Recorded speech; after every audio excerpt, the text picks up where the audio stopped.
चलो अभी हम लोग अपना नया चैप्टर स्टार्ट करने जा रहे हैं जिसका नाम है एनी गेस।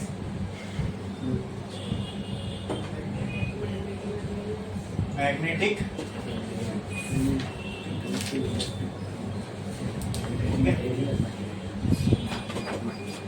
अपने को ये मैग्नेटिक मटेरियल से एनसीईआरटी में इसका मैग्नेटिज्म एंड मैटर करके नाम है, मतलब यही सारे टॉपिक्स उसके अंदर ये नाम के अंदर है। तो जैसे कि चैप्टर का नाम है मैग्नेटिक मटेरियल, तो इससे थोड़ा बहुत आइडिया ये मिल रहा होगा कि कहीं ना कहीं हम लोग इसमें मैग्नेटिक मटेरियल जो जो होते हैं उनके बारे में पढ़ने वाले हैं। ठीक है, ऐसी खाली नाम फेंक रहा हूं आपके ऊपर, समझ में नहीं आएगा फिर भी। जैसे मैग्नेटिक मटेरियल जैसे कि paramagnetic material, diamagnetic material, ferromagnetic material, ये सब क्या क्या होते हैं, ये सब different type of magnetic materials है। ठीक है, उन सब के बारे में हमको पढ़ना है, इसीलिए चैप्टर का नाम क्या पढ़ा, मैग्नेटिक मटेरियल। यानी हम लोग इसमें different types of magnetic materials के बारे में पढ़ेंगे। ठीक है, लेकिन सिर्फ वो नहीं पढ़ेंगे, वो एक पार्ट है इस चैप्टर का, इसके अलावा और भी बहुत सारी चीजें इस चैप्टर में जो हमको देखना है। और शुरुआत करें तो वो सबसे मजेदार चीज है और उसको सोचने पे थोड़ा सा इंटरेस्ट भी आता है चैप्टर में, वो क्या है देखो। अब मैंने कहा हमें मैग्नेटिक मटेरियल्स के बारे में पढ़ना है, यानी ऐसे मटेरियल्स जो मैग्नेटिक प्रॉपर्टीज शो करें। नहीं कोई मैं मैग्नेटिक मटेरियल्स बोलूंगा ना, मैं वुड को तो मैग्नेटिक मटेरियल बोल नहीं सकता, वो थोड़ी ना मैग्नेटिक प्रॉपर्टी शो करेगा। ऐसे मटेरियल जो मैग्नेटिक प्रॉपर्टी शो करे वो है मैग्नेटिक मटेरियल। हाँ, उनमें अलग अलग टाइप है, डायामैग्नेटिक, पैरामैग्नेटिक, फेरोमैग्नेटिक, वो सब हमको अंदर देखना इन डिटेल, वो बाद में आएंगे उसके ऊपर। ठीक है, लेकिन अगर मैं आपसे ये सवाल पूछूं कि कोई मटेरियल में मैग्नेटिज्म आता क्यों है, तो ओके, अगर वुड इन्होंने कहा मैग्नेटिक फील्ड की वजह से, ठीक है, तो मैं वुड को रख देता हूं मैग्नेटिक फील्ड में, क्या वो बन जाएगा मैग्नेट? तो समझ रहे आप, मैं आपसे जो अब ये सवाल पूछ रहा हूं इसका पर्पस क्या है, यानी इस सवाल से, इसका सवाल का अगर हम आंसर पता कर ले तो क्या हमें ये पता चल जाएगा कि किसी भी मटेरियल में मैग्नेटिज्म होने का रीजन क्या है। तो इससे क्या मैं, अगर वो रीजन मुझे पता चल जाए तो क्या मैं वो नॉलेज को यूज करके एक नॉर्मल मटेरियल को मैग्नेट बना सकता हूं। अगर मुझे पता चल जाए कि किसी चीज के अंदर मैग्नेटिज्म का रीजन क्या है, क्यों ये मैग्नेट जैसे बिहेव करता है, और अगर वो कंडीशंस में खुद प्रोड्यूस कर पाया तो किसी मटेरियल को हम लोग मैग्नेट बना सकते हैं, उसको मैग्नेटिक प्रॉपर्टीज दे सकते हैं। अरे बोलो क्लियर है क्या? हाँ, तो क्या मैं बोल सकता हूं कि इस चैप्टर के अंदर हम लोग ये भी समझने वाले हैं कि कोई मटेरियल मैग्नेट बनता कैसे, हाँ, उसके अंदर मैग्नेटिज्म आता कैसे। तो this is a interesting thing to know, बराबर।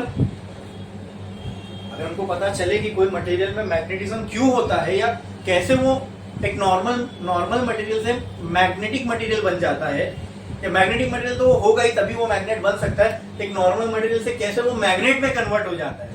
मतलब अब तक मैंने एक टुकड़ा, जैसे मान लो आयरन है, उसका टुकड़ा अभी तक मेरे पास यहाँ पड़ा हुआ है, यहाँ प्लेट से, अब ये कोई मैग्नेटिज्म शो नहीं कर रहा, लेकिन जब मुझे वो आंसर मिलेगा जो मैं आपसे बोल रहा हूँ कि ये मैग्नेट कैसे बनता है, अगर ये मुझे मालूम पड़ गया तो मैं इसको उस प्रोसेस में डाल दूंगा, तो अब यही टुकड़ा क्या बन जाएगा मेरे हाथ में, वो क्या बन के मिलेगा, मैग्नेट। समझे?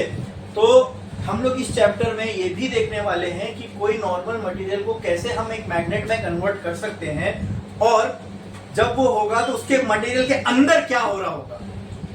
ठीक है, तो अगर हमको ये करना है तो सबसे पहले हमको एक ये रीजन मालूम होना चाहिए कि क्या ऐसी चीज है मटेरियल के अंदर जो उसको मैग्नेट बना सकती है, या मैग्नेटिज्म उसके अंदर इंड्यूस करने में हमारी हेल्प कर सकती है। क्लियर है ये चीज? अरे ये समझ में आया कि नहीं आया, बोलो। हाँ, तो हम लोग ये चीज इसके अंदर देखने वाले, शुरुआत हम अपनी उसी से करेंगे। ठीक है, कि किसी मटेरियल के अंदर मैग्नेटिज्म होने का रीजन क्या है। अगर कोई मटेरियल मैग्नेटिक प्रॉपर्टी शो कर रहा है तो what is the reason behind it, क्यों हो रहा है ऐसा। आ रही बात मेरी समझ में?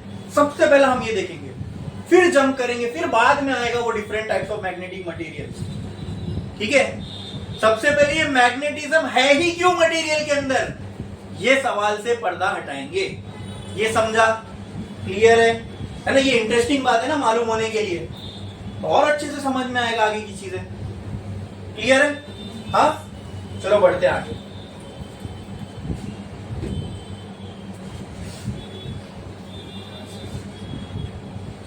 अब सबसे पहले हम ये देखने वाले the reason for magnetism in any material. ठीक है, ठीक है। रीजन क्या है? कोई मटेरियल के अंदर जो मैग्नेटिज्म आता है वो क्यों आता है, किसकी वजह से आता है। ओके,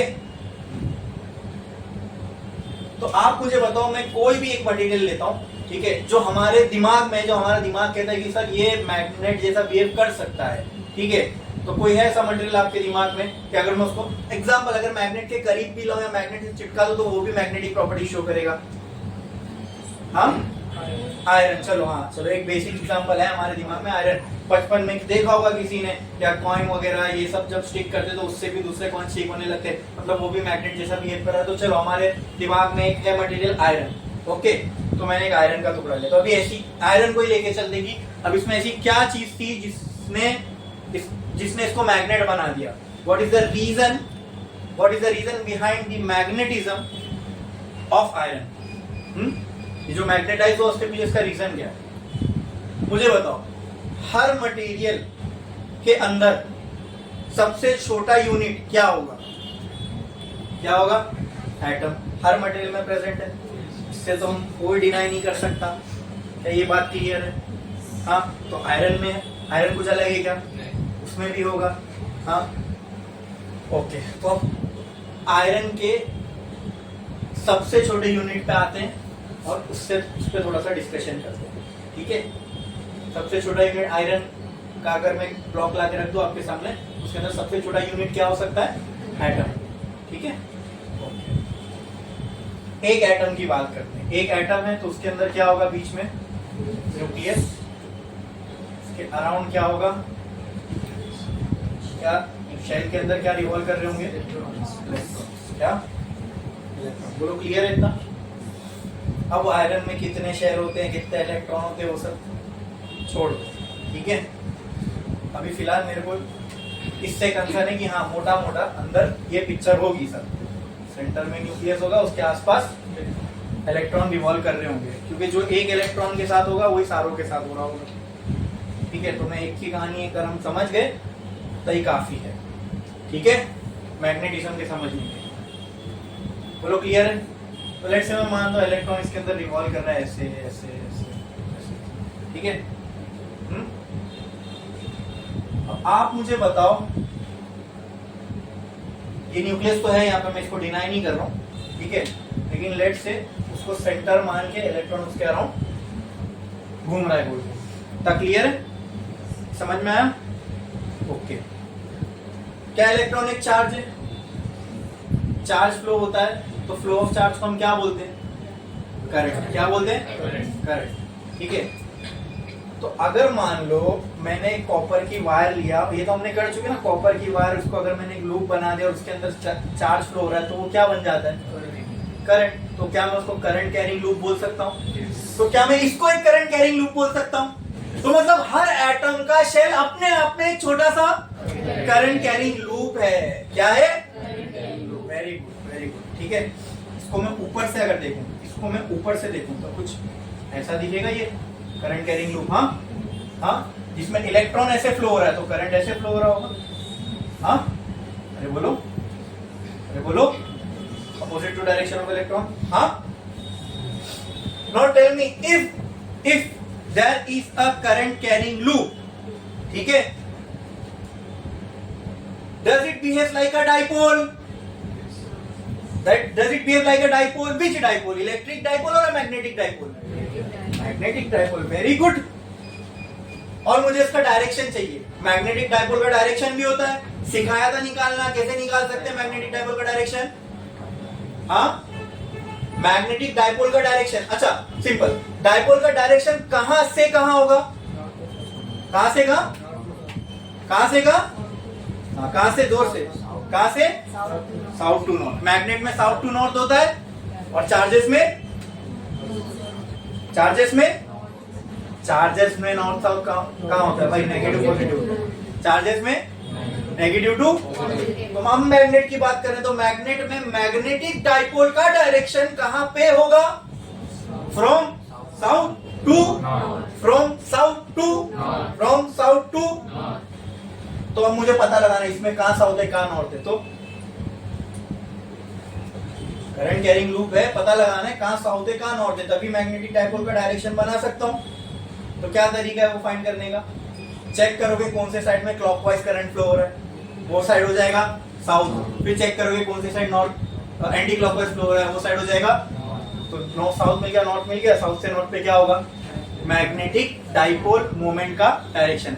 लेकिन भाई इससे आसान तरीका बताया था ना डाइपोल निकालने का, मैग्नेटिक डाइपोल निकालने का डायरेक्शन। यस, फिंगर्स को कर्ल करो, किसके डायरेक्शन में? करंट की। तो थंब किसको रिप्रेजेंट करेगा? मैग्नेटिक डाइपोल के डायरेक्शन को। तो करंट का है ऐसा, फिंगर को कर्ल कर दिया, मान लो ये हो गया हमारे मैग्नेटिक डाइपोल का डायरेक्शन। तो मैग्नेटिक डाइपोल अभी तो आपने बताया कहां से कहां होता है सर? South to north. तो यहाँ होगा साउथ, यहाँ होगा, मतलब इस लूप का ऊपर वाला साइड, ऊपर वाला फेस कौन सा पोल बन रहा है? नीचे वाला फेस नॉर्थ, नीचे वाला फेस। तो अगर मैं आयरन लिया, आयरन के सबसे छोटे यूनिट पे गया, एक एटम पे, हाँ, और एटम पे जाके देखूं तो क्या वहां पर भी डाइपोल बन रहा होगा? हाँ, क्या वहां पर भी डाइपोल बन रहा होगा? बोलो क्लियर है ये? बोलो क्लियर है? क्या इसमें किसी को कोई डाउट है? हाँ, मतलब ये मैग्नेटिज्म की प्रॉपर्टी तो नेचर ने हर मटेरियल को दे के भेजा है, क्योंकि ये हर मटेरियल के हर एटम में ये हो रहा है। इसका मतलब ये हो रहा है, इसका मतलब डाइपोल तो ऑटोमेटिक वहां पे बन के रेडी है। समझा कि नहीं समझा? बोलो ये थियरी जो है मैग्नेटिज्म की मैं बता रहा हूं, समझ में आ रही है? हाँ, हम मटेरियल के एकदम कोर की बात कर रहे हैं भाई, कि हर एटम जो मटेरियल के अंदर है क्या अपने आप में एक डाइपोल है? हाँ, डाइपोल क्या होता है भाई? जिसके दो पोल हो वो हो गया डाइपोल। जैसे bar magnet is also a dipole, why? It has two poles. तो will it behave like a magnet? क्या हर एटम अपने आप में एक डाइपोल है? एक डाइपोल है, ठीक है। तो फिर यहां से एक सवाल आना चाहिए दिमाग में, तो जब हर मटेरियल का हर एटम डाइपोल है, सोचो, हाँ, यस, मैग्नेटिक फील्ड क्यों नहीं निकाल रहा?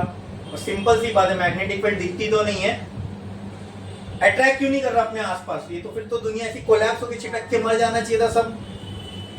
भाई सब में एटम है, और सब में एटम है तो सब में इलेक्ट्रॉन होंगे, रिवॉल्व हो रहे होंगे, विल एक्ट लाइक दिस। तो सब में डाइपोल है। जब सब में डाइपोल है, ठीक है, मतलब मैग्नेटिक प्रॉपर्टी नेचर ने ऑलरेडी दी हुई है, तो ये वुड, ये प्लास्टिक की बोतल, ये एसी का कवर, ये फैन की ग्रिल, ये सारी चीजें क्यों मैग्नेट जैसे बिहेव नहीं कर रही? जबकि डाइपोल तो अंदर बने हुए। और ये तो मैंने एक एटम की बात की, अगर मैं इतना सा टुकड़ा ले लूं किसी मटेरियल का, उसमें ट्रिलियंस ऑफ एटम होंगे। तो इतने सारे, इतने बड़े बड़े जो स्पेस है इसके अंदर, तो कई ट्रिलियन एटम्स होंगे, तो कई ट्रिलियन डाइपोल होंगे। तो क्यों ये मैग्नेट जैसे नहीं बिहेव कर रहा? वैलिड क्वेश्चन है ना? हाँ, दिमाग थोड़ा चल रहा है, समझ में आ रहा है क्या क्या बात हो रही है? बोलो क्लियर है? तो एक बात तो पहले हमको एकदम दिमाग में क्लियरली बिठा लेना है, ये जो मैंने अभी थियरी बताया रिगार्डिंग एटम, रिगार्डिंग डाइपोल, ठीक है, कि हर एटम अपने आप में एक डाइपोल है। ये बात सबको समझ में? क्या इसमें क्लैरिटी है सबकी? क्या सब इस पे एग्री भी करते हैं? बोलो हाँ। फिर हम आगे बढ़ेंगे। क्लियर है ये चीज? कुछ भी डाउट है इसके अंदर? पक्का? बढ़े आगे? ठीक है। अब ये बात हुई एक एटम की, इसकी। तो अब फिर आपके दिमाग में क्वेश्चन है, सर तो एक एटम अपने आप में एक मैग्नेट है, एक साउथ पोल नॉर्थ पोल है उसके पास, उसमें करोड़ों एटम है, सबके पास ये कहानी, सब में ये कहानी रेप्लिकेट हो रही है, तो फिर क्यों हर मटेरियल मैग्नेट जैसे बिहेव नहीं कर रहा? क्यों अपने आसपास की चीजों को अट्रैक्ट नहीं कर रहा? हाँ, तो चलो आप उसके ऊपर उस सवाल के जवाब पे आते हैं। मान लो ये कोई आयरन का एक टुकड़ा है, ठीक है, हाँ, अब इसके अंदर करोड़ों एटम होंगे। अब मैं एटम नहीं बना रहा हूं, हर एटम अपने आप में एक डाइपोल है, तो मैं डाइपोल एटम की जगह पर एक एक डाइपोल बना दूं तो भी एक ही बात है, one dipole represent one atom. ठीक है, तो मान लो इसमें आयरन में यहाँ कहीं पे एक डाइपोल होगा, उसका डायरेक्शन ये है, ठीक है, क्या सिंपल छोड़ो जो हमने अभी बनाई है, ये हो गया एक डाइपोल आयरन के, बोलो क्लियर है? हाँ, अब इसमें ऐसी करोड़ों एटम है, बराबर बराबर। आयरन की कहानी थोड़ी अलग होती है, लेकिन फिर भी समझने के लिए मैं भी आपको एक चीज बता रहा हूँ। अगर यहाँ पे एक डाइपोल है जिसका डायरेक्शन डाउनवर्ड है, तो यहाँ पर कोई एक ऐसा डाइपोल होगा जिसका डायरेक्शन अपवर्ड होगा। Magnetic dipole is a vector quantity, और वेक्टर क्वांटिटी में अगर कोई एक वेक्टर ऐसा है, दूसरा वेक्टर ऐसा है, तो दोनों एक दूसरे को कैंसल आउट कर देंगे। इसमें और भी करोड़ों एटम होंगे, मतलब मान लो यहाँ पे एक डाइपोल है जिसका डायरेक्शन ये है, तो कहीं और कोई एक डाइपोल होगा जिसका डायरेक्शन ये होगा। हाँ, कहीं एक डाइपोल है इसका डायरेक्शन ये है, तो कोई एक डाइपोल होगा उसका डायरेक्शन ये होगा। हाँ, तो ऐसे इसके अंदर हम एग्री करते करोड़ों डाइपोल होंगे, करोड़ों, ठीक है, लेकिन हर एक डाइपोल के लिए एक कैंसल वाला डाइपोल प्रेजेंट होगा। तो अगर मैं इसका नेट डाइपोल मूवमेंट निकालूं, नेट, यस, तो जब नेट डाइपोल मूवमेंट 0 आ गया तो no north no south, that is why it is not behaving overall as a magnet. But atomic level पे जाऊं तो मैग्नेट बनने के लिए जो चीज चाहिए उसके बाद ऑलरेडी है। समझ में आ रहा है? क्लैरिटी है इसके ऊपर? बोलो समझ में आया? हाँ, इसको बोलते हैं ऑर्बिटल मूवमेंट। ये क्या है? ये इलेक्ट्रॉन ऑर्बिट में ही घूम रहा है, न्यूक्लियस कह रहा हूं, इसको बोलते हैं ऑर्बिटल मूवमेंट ऑफ इलेक्ट्रॉन। क्या बोलते हैं? तो अगर मैं आपसे पूछूं what is the reason for magnetism in any material, yes, so you can say it is the orbital movement of, अरे भाई इसी की वजह से तो ये हो रहा है, और इसी की वजह से, अच्छा इतना समझ में आया? कितने करोड़ों डाइपोल है, अब ये करोड़ों डाइपोल है तो इनकी वजह से ये कुछ बट करोड़ों डाइपोल होने की वजह से क्या हो रहा है? एक दूसरे को सब कैंसल आउट कर रहे हैं, और नेट डाइपोल मोमेंट क्या आ रहा है? 0। बोलो क्लियर? ये चीज समझ में आई? तो ये तो समझ में आया किसी चीज के पास मैग्नेटिज्म होता क्यों है। लेकिन फिर अगर होता है, जब उसके जवाब मिला कि भाई हर एटम खुद में ही डाइपोल है, तो फिर उससे एक और सवाल खड़ा हो गया कि अगर हर एटम अपने में डाइपोल है तो क्यों ये अपने आसपास की हर मटेरियल हर चीज को अट्रैक्ट क्यों नहीं करता? तो उसका भी जवाब मिल गया कि भाई क्यों सारे डाइपोल एक डायरेक्शन में नहीं है, एक इधर है तो एक उधर होगा, एक इधर है तो एक उधर होगा, सब मिलजुल के अगर नेट निकाले तो नेट डाइपोल मूवमेंट क्या आ रहा है किसी मटेरियल का? 0। जब नेट डाइपोल मूवमेंट 0 है, खत्म बात। आई बात समझ में? फिर तो जब डाइपोल मूवमेंट ही नहीं रहा तो फिर वो कहां से मैग्नेट बन पाएगा? बन पाएगा क्या? नहीं। बोलो इतना क्लियर है? इतना क्लियर है? ठीक है। अब इसमें करोड़ों डाइपोल है ना, और ये डाइपोल होने का reason orbital movement of electron. और 2 रीजन है इसके अंदर, ठीक है। एक इलेक्ट्रॉन के पास स्पिन मूवमेंट होता है, ठीक है, और न्यूक्लियस की वजह से भी कुछ मैग्नेटिज्म होता है, लेकिन वो बहुत बड़े बड़े कॉन्सेप्ट्स हैं, और उसकी वजह से जो भी मैग्नेटिज्म होगा वो बहुत कम होगा, नियरली 1 to 2% उसकी वजह से मैग्नेटिज्म का कंट्रीब्यूशन होगा। 99% जो किसी भी मटेरियल में मैग्नेटिज्म आता है वो सिर्फ और सिर्फ किसकी वजह से आता है? ऑर्बिटल मूवमेंट ऑफ इलेक्ट्रॉन की वजह से। इसलिए हम इसी को पढ़ते हैं। समझ में आया? बोलो क्लियर है? ये थियरी इसकी समझ में आई? बोलो इतना क्लियर है? ठीक है, तो एक लाइन छोड़ो, चैप्टर का नाम डालो, एक लाइन छोड़ो, लिखो reason for magnetism in any material. Reason for magnetism in, reason for magnetism in any material, reason for magnetism in any material, reason for magnetism in any material.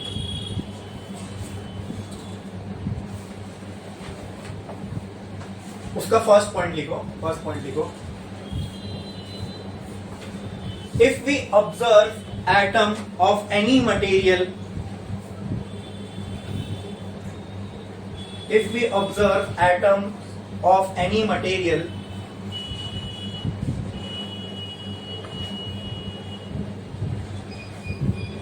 we can see that it behaves as a current carrying loop.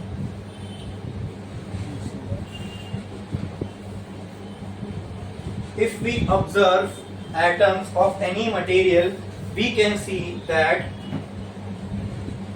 it behaves as a current carrying loop.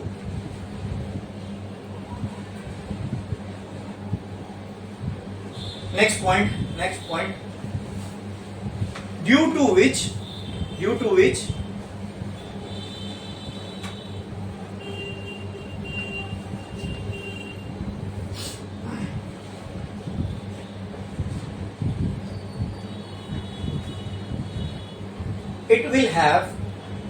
it will have a dipole moment. It will have a dipole moment. Bracket में लिख दो m vector, due to which it have dipole moment m vector, और हमको पता है उसके बाद में स्क्वायर ब्रैकेट लगा और हमको पता है m वेक्टर का फॉर्मूला होता है I इंटू a वेक्टर। ये कहाँ देखा था हमने? Magnetic effect of electric current. देखो ये करंट कैरिंग लूप के लिए मैग्नेटिक मोमेंट का फॉर्मूला है, बराबर।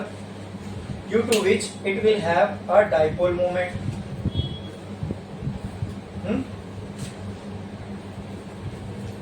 Third, but the dipole moment of atoms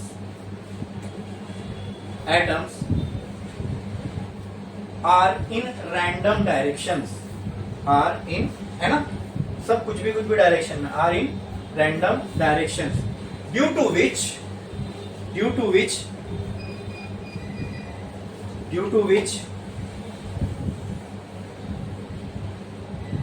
they cancel out each other,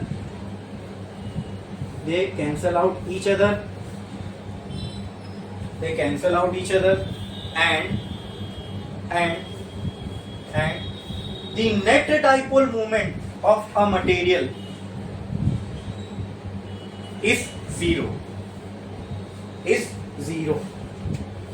तो ब्रैकेट में लिखना m net equal to 0, due to which the net dipole moment of a material is 0. m net is equals to 0. यहां तक की कहानी सबको समझ में आई? किसी मटेरियल के अंदर मैग्नेटिज्म की वजह क्या है? अच्छा दोस्तों, अगर मैं किसी तरीके से ये सारे डाइपोल को अलाइन कर पाया, ऐसे एक डायरेक्शन में अलाइन कर पाया, तो मुझे बताओ जहां एरो का हेड है वो नॉर्थ होगा, जहां एरो की टेल, जहां इसकी टेल है वो साउथ होगा। मतलब सारे हेड्स इस तरफ तो ये हो गया नॉर्थ, सारे टेल्स इस तरफ ये हो गया। Now will it behave like a magnet? Yes. So if I want to convert any random material into a magnet, what I have to do?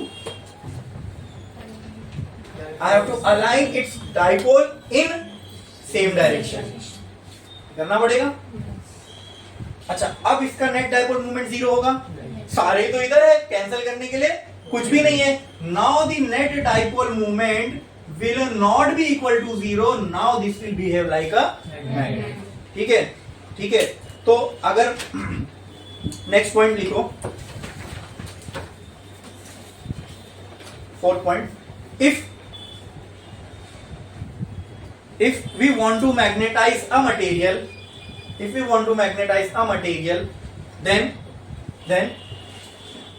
we have to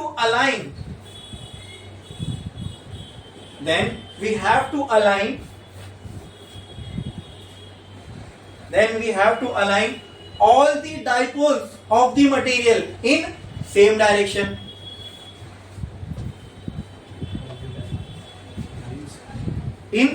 direction. और आगे चल के हम देखेंगे ये जो डायरेक्शन होगा, ये डायरेक्शन, चलो ठीक है, we have to align all the dipole in same direction so that m net is not equal to 0.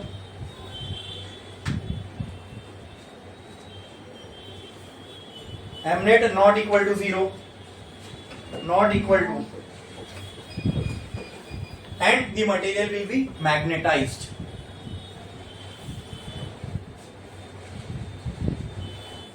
the material will be magnetized and will behave like a magnet and will behave like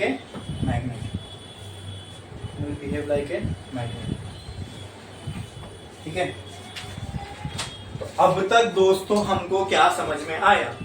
अब ये points दिखाने से पहले, ये discussion करने से पहले हमको कुछ नहीं मालूम था कोई मटेरियल को मैग्नेट बनाना है तो क्या करना है। फिर हम उसके रीजंस के पीछे गए, हमको मालूम पड़ा कि यार हर एटम अपने आप में क्या है, डाइपोल, ठीक है। और अगर मैं इन सारे डाइपोल को एक लाइन में लगा दूं तो मटेरियल क्या बन जाएगा, मैग्नेट। क्या बन जाएगा, पता चल गया रीजन। तो और बेसिक वजह ये जो हो रहा है इसकी बेसिक वजह क्या है, रीजन क्या है, orbital moment of electron. This is the reason for magnetism in any material. सारे डाइपोल अलाइन हो गए, मतलब सारे एटम के डाइपोल एक डायरेक्शन में अलाइन हो गए। नाउ दैट होल मटेरियल, उसका होल मटेरियल का जो नेट मोमेंट होगा अब तो जीरो नहीं हो सकता क्योंकि एक्स को कैंसिल करने के लिए कुछ भी नहीं है। Now it will behave like a magnet. अब इतना समझ में आ गया कोई मटेरियल मैग्नेट कैसे बन सकता है या क्यों बनता है, ठीक है। क्या करना पड़ेगा, सबके डाइपोल को अलाइन कर दो same direction. Okay, very good, ठीक है। कैसे, ये समझ गए, अलाइन करना है तो मैग्नेट जैसा बिहेव करेगा। अब आते हैं इस सवाल पे, अलाइन कैसे करें, ठीक है। ये हमने ऑलरेडी देख चुके हैं लेकिन फिर भी इस चैप्टर के अंदर है तो हमको पढ़ना है और रिवीजन भी हो जाएगा, ठीक है। तो इससे एक काम करते हैं, हम देख लेते हैं एक डाइपोल को मैग्नेटिक फील्ड में रख के देखते हैं वो कैसे बिहेव करता है। जो एक डाइपोल बिहेव करेगा वैसी सारे बिहेव करेंगे तो अपने को पूरी कहानी समझ में आ जाएगी, ठीक है। तो चलो आओ इधर पे हम लोग सबसे पहले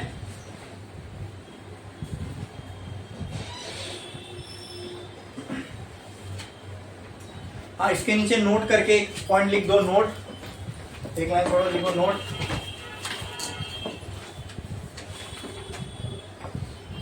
The major reason for magnetism in any material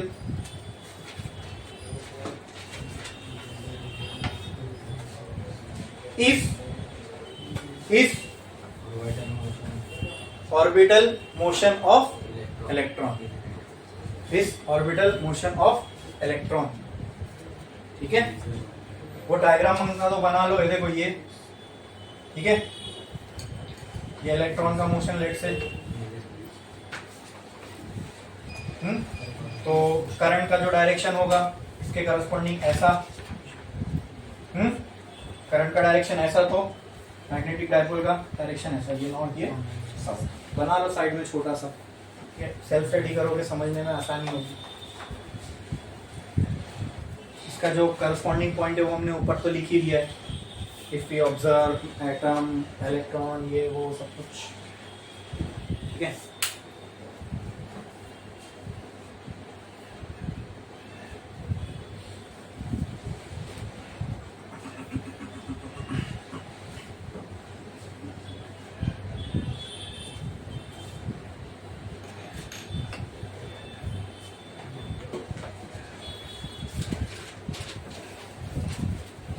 हो गया क्लियर, लिख लेता।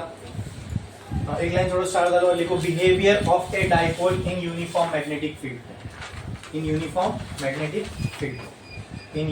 Magnetic field. ये याद रखना, ये कहानी को, ठीक है। मटेरियल नॉर्मली ऐसा होता है, हर रैंडम डायरेक्शन में उसके डाइपोल बिखरे हुए रहते हैं। अब हमको इसको मैग्नेट बनाना है ना, तो उसके लिए इसके डाइपोल को क्या करना पड़ेगा, सेम डायरेक्शन में लाना पड़ेगा, अलाइन करना पड़ेगा एक डायरेक्शन में।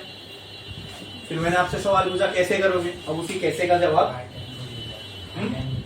नहीं, उसके लिए पूरा प्रोसेस है, वो उसी का जवाब आप ढूंढने हम जा रहे हैं, ठीक है। चलो आप देखते हैं। हमने क्या डाला, हेडिंग पे वही लिखा ना, behaviour of a dipole in uniform. इससे तुमको समझ में आ जाएगा हर ये एक डाइपोल की कहानी है, सभी डाइपोल के साथ वैसे ही हो रहा होगा, या वो क्या करना है वो समझ में आ जाएगा हमको, ठीक है। मैंने क्या किया, पहले तो एक यूनिफॉर्म मैग्नेटिक फील्ड मैंने कंसीडर किया।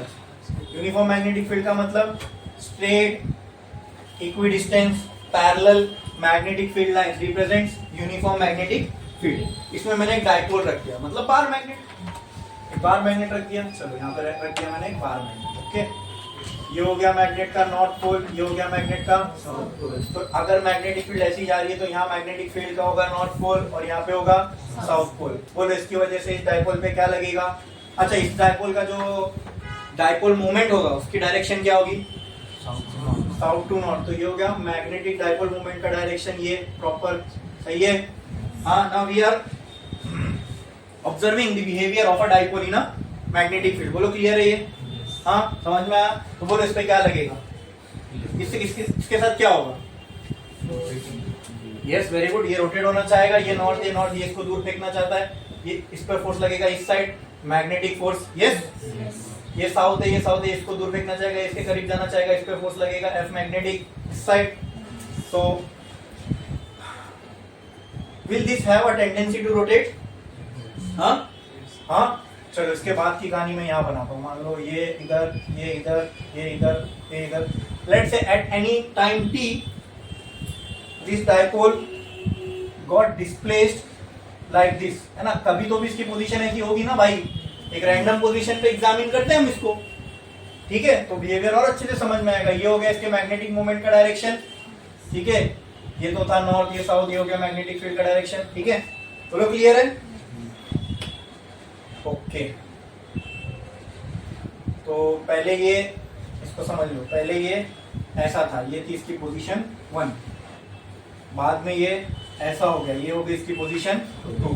कहना है से इसने इतना थीटा डिस्प्लेस किया, तो इज एंगुलर डिस्प्लेसमेंट और लीनियर डिस्प्लेसमेंट। एंगुलर, और सीधी सी बात है, रोटेट हो रहा है तो एंगुलर ही डिस्प्लेसमेंट करेगा। क्लियर है? हाँ। अब दो चीज है वो हमने पढ़ चुके हैं।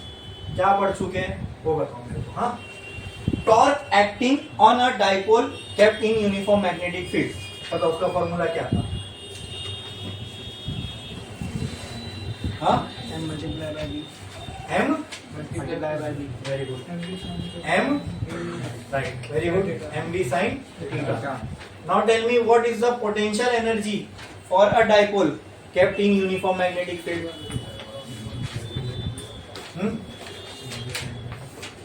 नहीं लिख रहा पोटेंशियल एनर्जी। सही बोले आपने, ये पोटेंशियल एनर्जी का फॉर्मूला होता है। ये डायपोल है, हाँ ये डायपोल है, इसके बाद पोटेंशियल एनर्जी, उसका डेरिवेशन हमने पूरा कर चुके हैं। Very good. क्या था? एम बी कॉस थीटा, लेकिन एम बी नहीं था, माइनस एम बी था। ठीक है, ठीक है। Now let's observe the behaviour of this dipole in different positions. ठीक है, ठीक है। तो जब हमने ये किया था तब हमने दो स्पेशल पोजीशन के ऊपर डिस्कशन भी किया था। कौन कौन सी थी वो? जब हमने टॉर्क पढ़ा, जब हमने पोटेंशियल एनर्जी पढ़ी, सिर्फ मैग्नेटिक डायपोल के लिए नहीं, इवन जब हमने इलेक्ट्रिक डायपोल पढ़ा था वहां पर भी हमने दो स्पेशल कंडीशंस पे डिस्कशन किया था। क्या थी वो स्पेशल कंडीशन? कि डायपोल ऐसे ही रहना चाहेगा, वो ऐसे ही रहना चाहेगा वाली कंडीशन को यस क्या बोलते हैं? हाँ, क्या था? स्टेबल। बट स्टेबल के आगे भी कुछ था। स्टेबल कंडीशन में बोल सकता, लेकिन वहां पे मैंने आपको बताया इसको बोलते हैं स्टेबल इक्विलिब्रियम। Very good. क्या था? Stable equilibrium condition. ठीक है, चलो अभी इसके ऊपर थोड़ा सा डिस्कशन करते हैं।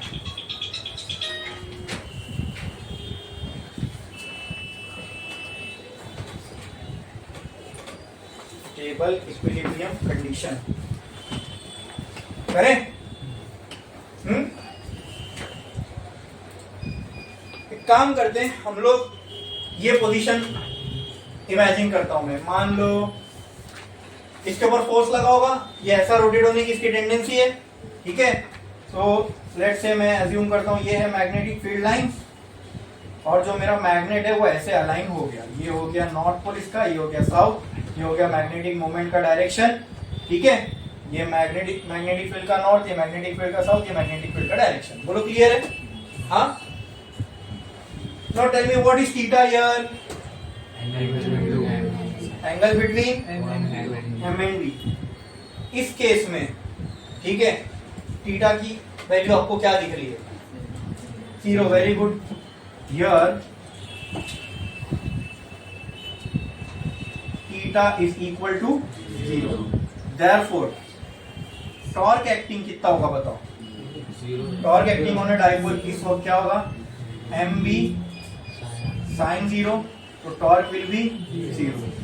Now tell me here what will be the potential energy, minus mb cos 0, cos 0 1 होगा, तो पोटेंशियल एनर्जी इसकी हो गई माइनस mb. बोलो क्लियर है? अब क्या आपको लगता है कि ये मैग्नेट ऐसे ही रहना चाहेगा? हाँ, क्यों?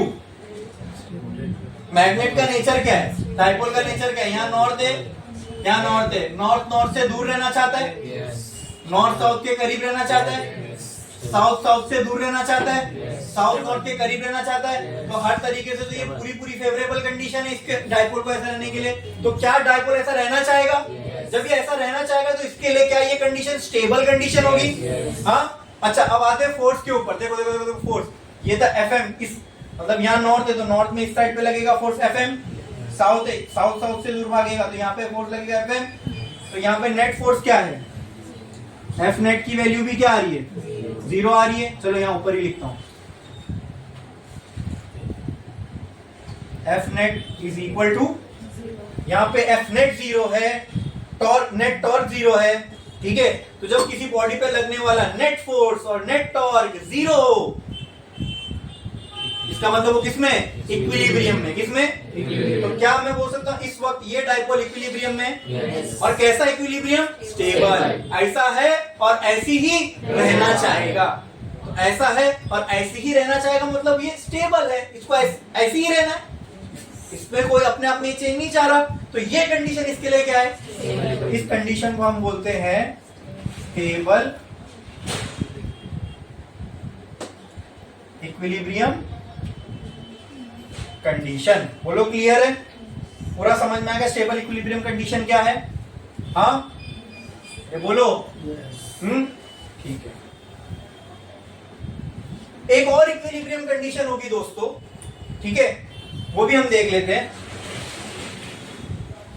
तो यहां देखता हूं, चलो यहां पे दिखाता हूं. एक और इक्विलिब्रियम कंडीशन होगी. Let's say uniform magnetic field है, ये हो गया नॉर्थ, ये हो गया साउथ, ये रख दिया मैंने डाइपोल. ठीक है, अब इसका नॉर्थ इधर है, अब इसका साउथ इधर है. अब बोलो मैग्नेटिक मोमेंट का डायरेक्शन यहाँ होगा? हाँ, चलो इस पे चेक करते हैं. साउथ पे फोर्स लगाएगा इस डायरेक्शन में Fm, नॉर्थ पे फोर्स लगाएगा इस डायरेक्शन में Fm. अभी भी दोनों फोर्स एक ही दोनों सेम फोर्स है और एक ही लाइन ऑफ एक्शन पे. तो ये वाला फोर्स इसको कैंसिल कर देगा. हाँ, तो कहना है से हियर, अच्छा इससे पहले हियर थीटा पे आते हैं. थीटा की value is, what is theta? Angle between M and B. यहाँ पे M का भी डायरेक्शन यही था, मैग्नेटिक फील्ड का भी डायरेक्शन यही था, इसलिए आपने कहा थीटा 0 है सर इधर. यहाँ पे M का डायरेक्शन ये है, मैग्नेटिक फील्ड का ये है, तो यहाँ पे very good, theta will be equal to 180. And tell me what is F net here? 0. Very good. तो let's find torque. Torque will be equal to mb sin, what is sin 180? 0. sin 90 1 होता है, sin 270 -1 होता है, sin 180 तो यहाँ torque भी क्या आएगा? ओहो, यहाँ पर भी नेट फोर्स भी 0 आ रहा है, नेट टॉर्क भी 0 आ रहा है. इसका मतलब क्या ये इक्विलिब्रियम है? यस. अब बात आती है स्टेबल है या नहीं? नहीं है, क्योंकि साउथ साउथ के साथ रहना ही नहीं चाहता, नॉर्थ नॉर्थ के साथ रहना ही नहीं चाहता. साउथ चाहेगा मैं नॉर्थ की तरफ जाऊं, वो उसको अट्रैक्ट कर रहा है. नॉर्थ चाह रहा है मैं साउथ की तरफ जाऊं, ये दोनों एक दूसरे को अट्रैक्ट करेंगे. तो क्या ये ऐसा रहना चाहता है? तो ये इक्विलिब्रियम तो है, लेकिन क्या ये स्टेबल है? नहीं. तो इसको हम नाम दे रहे हैं अनस्टेबल इक्विलिब्रियम कंडीशन. बोलो क्लियर है? बोलो क्लियर है? Now let's find its potential energy. Minus mb cos 180. cos 180 is -1, minus minus, तो ये हो जाएगा cos 180 -1 होता है, cos 90 1. ठीक है, तो -1 और वो माइनस, ये माइनस प्लस, यहाँ पे पोटेंशियल एनर्जी क्या आ रही है?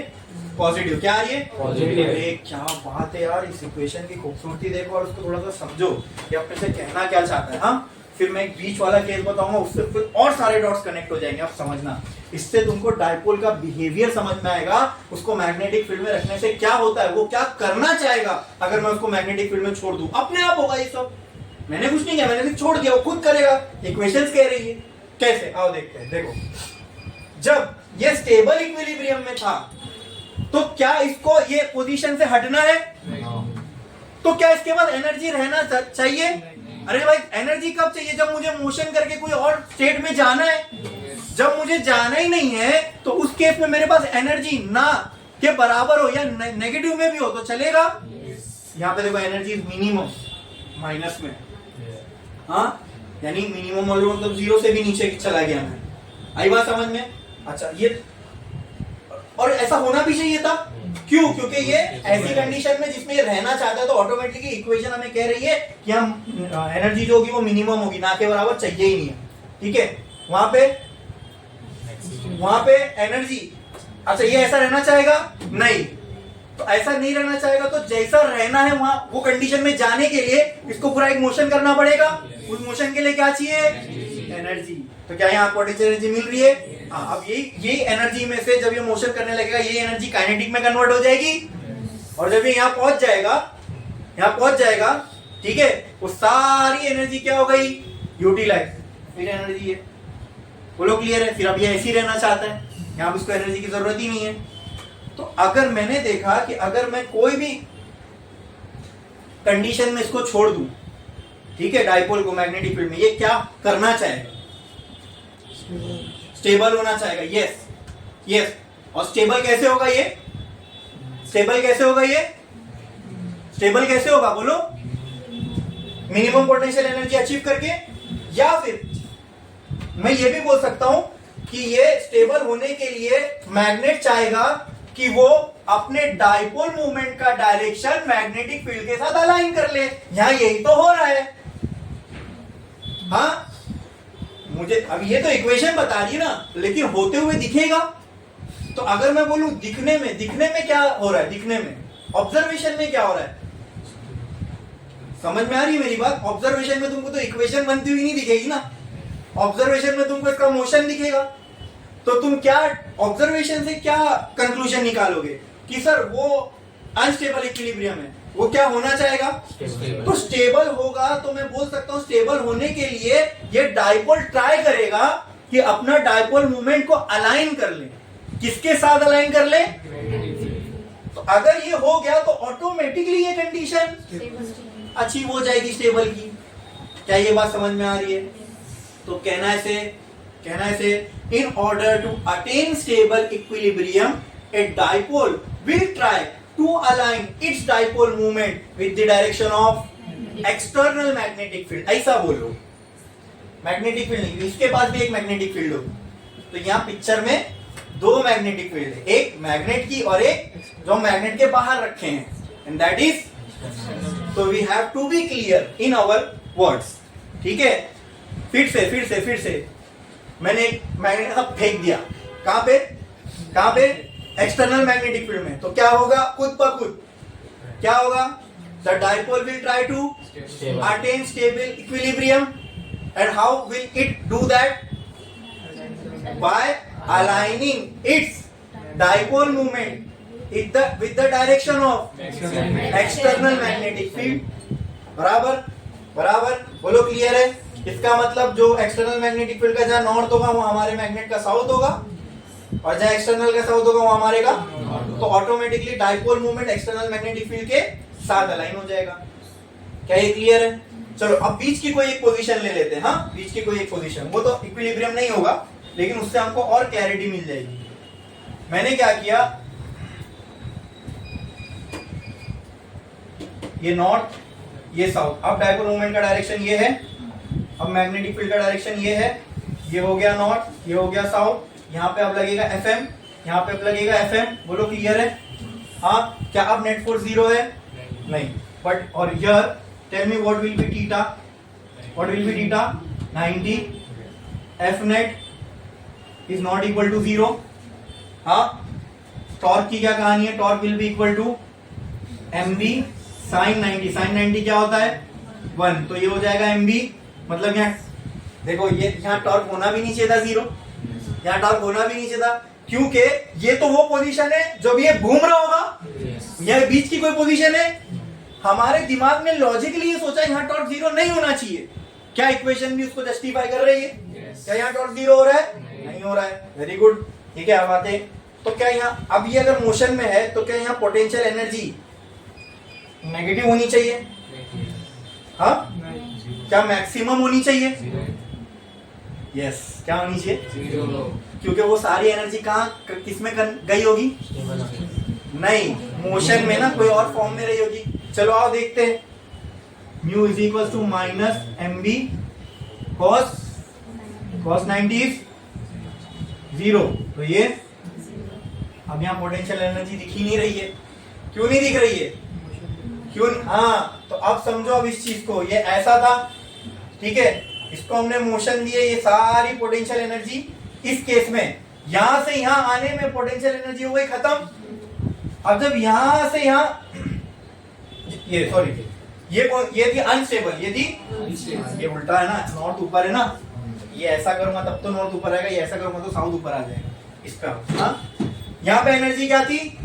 मैक्सिमम mv के बराबर, ठीक है। अब इसको मैं ऐसा मोशन, ये मैंने नहीं, ये खुद ब खुद ऐसा कर रहा है, ये मोशन नॉर्थ से दूर भागना चाह रहा है, मैक्सिमम थी पोटेंशियल एनर्जी, ये यहां पहुंचा, यहां पे पोटेंशियल एनर्जी क्या हो गई? 0। अब 0 हो गई, अब और कितना नीचे जाएगा तो पोटेंशियल एनर्जी क्या होने लगी? अब इतनी लूज होगी, यहां पे आ गई, पोटेंशियल एनर्जी क्या हो गई?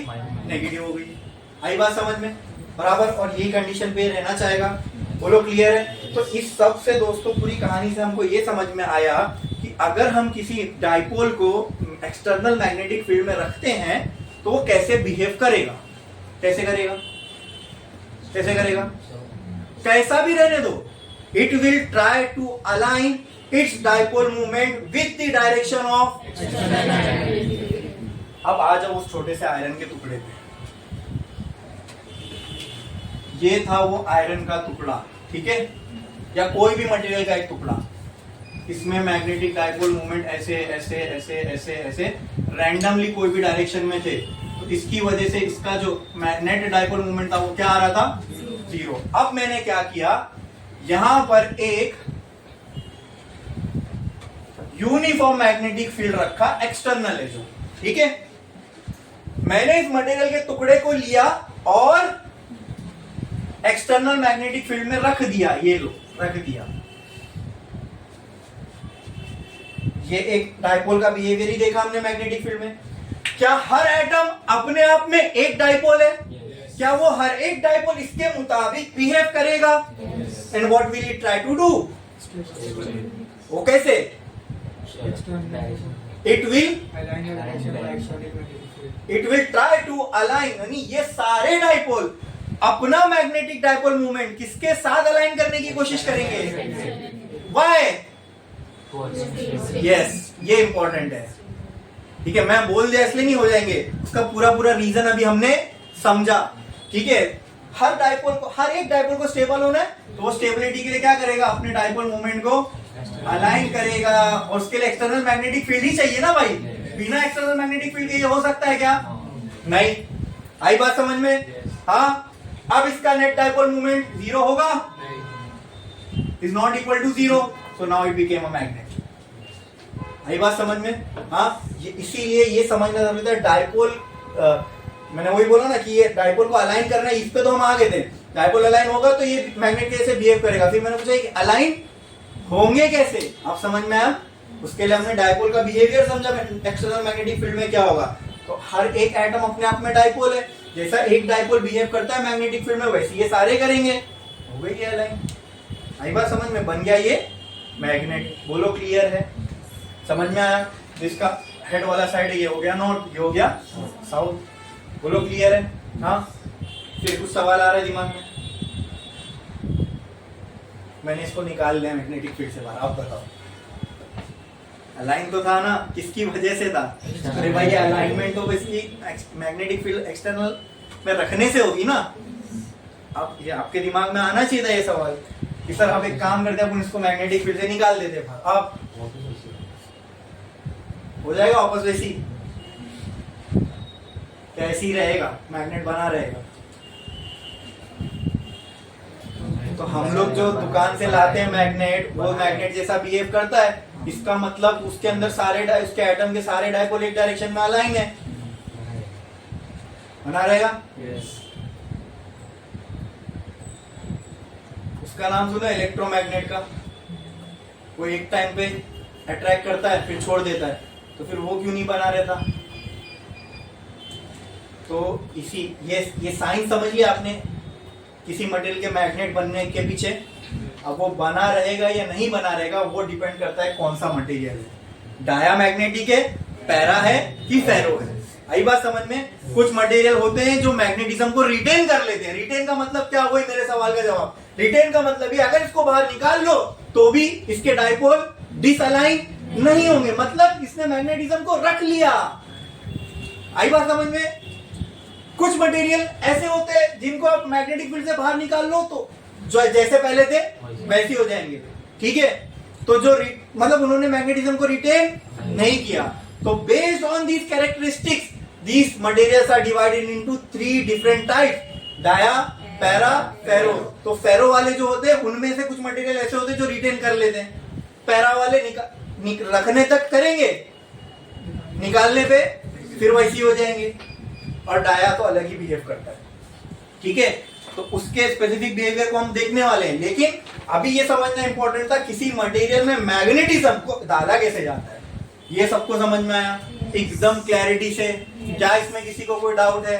ठीक है, ये सब आपके टेक्स्ट बुक में इतना डिटेल में नहीं है, लेकिन मैंने आपको एक एक कंडीशन पूरा समझाया, ठीक है। ये कोई एक रैंडम कंडीशन पे भी बताया ताकि पूरी कहानी अच्छे से समझ में आए। बोलो क्लियर है, समझ में आया? इसमें किसी को कोई डाउट है? हाँ, behaviour of dipole in uniform magnetic field लिखा आपने, उसके नीचे ये दोनों डायग्राम ये पूरा बना लो, ठीक है। और फिर इसकी मैथमेटिकल इक्वेशंस भी हमको देखना है, लेकिन मुझे नहीं टाइम अब अलाउ नहीं करता कि हम उसको फर्दर इसको अभी एक्सटेंड करें, ठीक है।